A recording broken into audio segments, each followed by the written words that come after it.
Imagine you are just beginning to learn Spanish, eager to dive into this new linguistic challenge with a friend who's equally enthusiastic. Within a few days, you can string together a modest few sentences, though you wish your progress were faster. You sense this new skill developing in you naturally, giving you a quiet confidence. Meanwhile, your friend, still in the early stages, knows just a handful of words but feels confident, truly believing he's got a handle on the basics. He's excited by his perceived progress, but he lacks the knowledge to realize his pronunciation is off, and his sentences are mostly inaccurate. This imbalance, where he believes he's doing brilliantly while actually making basic mistakes, is a classic case of the Dunning-Kruger effect in action.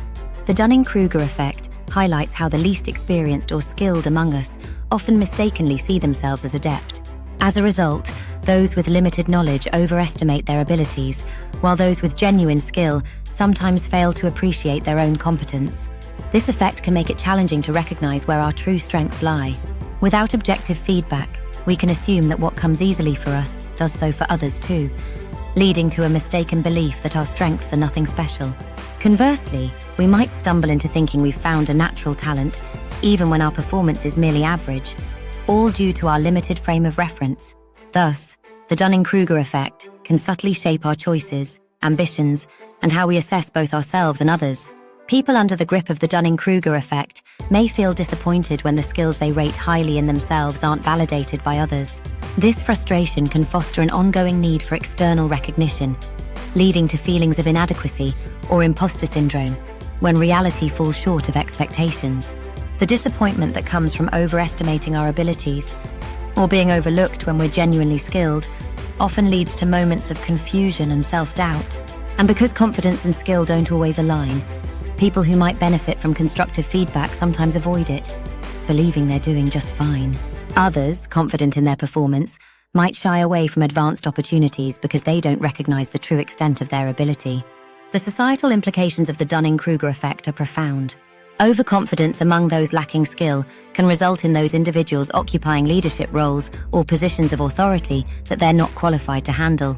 The louder, more self-assured voices often drown out those with genuine knowledge and insight, creating a societal bias where overconfident individuals are more likely to sway public opinion.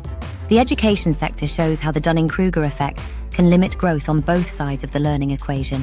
Students who feel prematurely confident may skip essential study or avoid asking for help, creating gaps in understanding that can have a lasting impact. Underconfident students, in contrast, might miss out on advanced opportunities or leadership roles.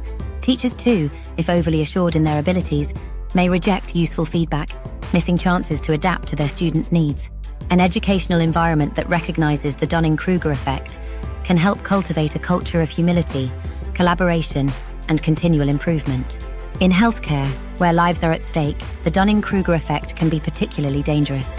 Medical professionals who overrate their abilities might rush consultations, leading to potential misdiagnoses or mistreatment, while those who lack confidence may delay essential decisions. Patients themselves are not immune.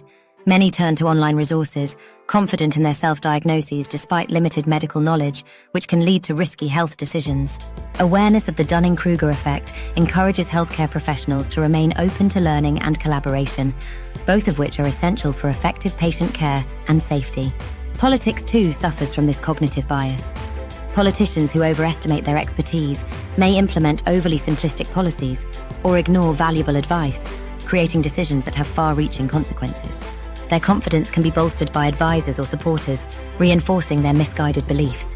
Qualified individuals, meanwhile, may lack the confidence to pursue leadership, denying the public the benefit of their expertise. Voters are equally affected, often swayed by charismatic candidates rather than those most knowledgeable about policy. Recognizing this bias in political settings is essential for fostering a more informed and balanced democracy. The Dunning-Kruger effect operates within a catch-22.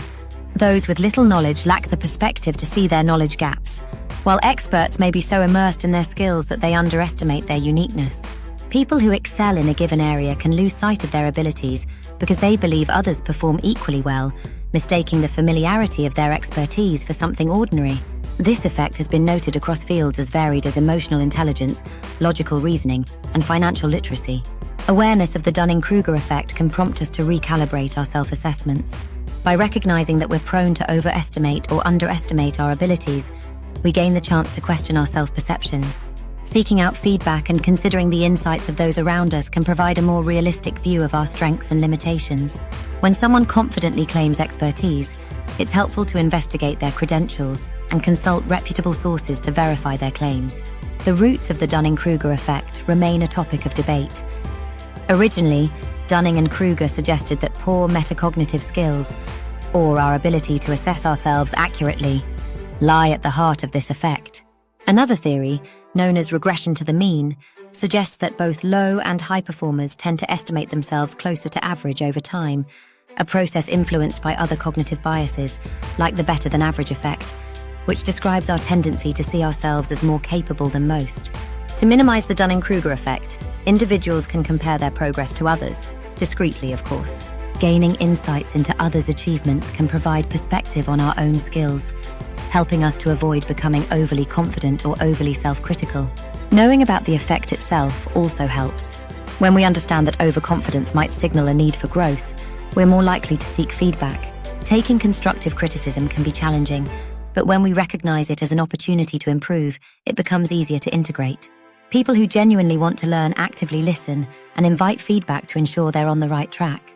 Organizations too can work to counteract the Dunning-Kruger effect by fostering cultures of continuous learning and constructive feedback. Regular training and open communication allow employees to stay current in their fields and identify their knowledge gaps. A system that celebrates growth and humility while encouraging collaboration helps employees become comfortable with feedback, reducing the likelihood of inflated self-assessments. Some fields, like finance, create conditions that almost invite the Dunning-Kruger effect. Novice investors, for instance, may overestimate their abilities in a volatile market, attributing successes to skill and failures to bad luck. In areas where confidence doesn't always match competence, it's crucial to remain vigilant about how easily our perceptions can be distorted. If you're unsure whether the Dunning-Kruger effect is influencing you, it's wise to seek an honest opinion from someone knowledgeable about your area of focus. Multiple perspectives can provide clarity, highlighting where you genuinely excel and where there's room for growth. By engaging with others, we can gain a more balanced perspective and avoid the trap of overconfidence. And by taking stock of our progress in comparison to others' experiences, we create a more realistic view of our capabilities. The Dunning-Kruger effect can be broken down into 4 stages of competence. At the beginning, we're unaware of our own limitations, often leading to an overestimation of our abilities. As we become more conscious of our knowledge gaps, we recognize the need for improvement, a humbling realization that opens the door to genuine growth. With more practice, we reach a stage where our performance improves, but still requires conscious effort. Eventually, our skills become second nature, making us more susceptible to assuming that the task is easy for everyone else. This progression reveals the depth of the Dunning-Kruger effect, showing how overconfidence can evolve into mastery, and paradoxically, into an underappreciation of our abilities. Consider how this effect plays out in the workplace. In one study, nearly half of the employees at a software engineering company rated their performance in the top 5%, a mathematical impossibility. When people overestimate their abilities, they may ignore growth opportunities and miss the chance to learn from top performers.